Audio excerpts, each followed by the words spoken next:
রাজধানীর পল্লবীতে শিশু রামিসাকে ধর্ষণের পর গলা কেটে হত্যা করা মামলায় প্রধান আসামি সোহেল রানা ও তার স্ত্রী স্বপ্না আক্তারকে মৃত্যুদণ্ড দিয়েছেন আদালত। একই সাথে সোহেল রানাকে ৫ লাখ টাকা ও স্বপ্না আক্তারকে ২ লাখ টাকা অর্থদণ্ড দেওয়া হয়েছে।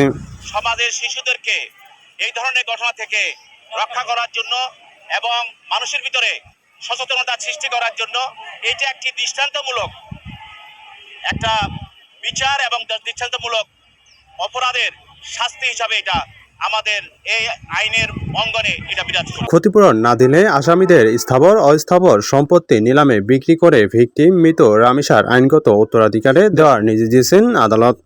রায় ঘোষণা উপলক্ষে আজ সকালে মামলার প্রধান আসামি সোহেল রানাকে কেরানীগঞ্জ কেন্দ্রীয় কারাগার এবং তার স্ত্রী স্বপ্না আক্তারকে কাশিমপুর কেন্দ্রীয় কারাগার থেকে ঢাকা আদালতে আনা হয়।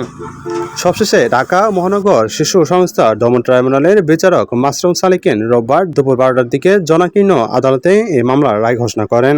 আমি আলহামদুলিল্লাহ 100% খুশি এবং এই রায় বাস্তবায়ন হলে আমি সম্পূর্ণভাবে আমার মনের প্রত্যাশা যে রায় এবং কার্যকর হলে মনের প্রত্যাশা আমার আকাঙ্ক্ষা সেটা মিটবে।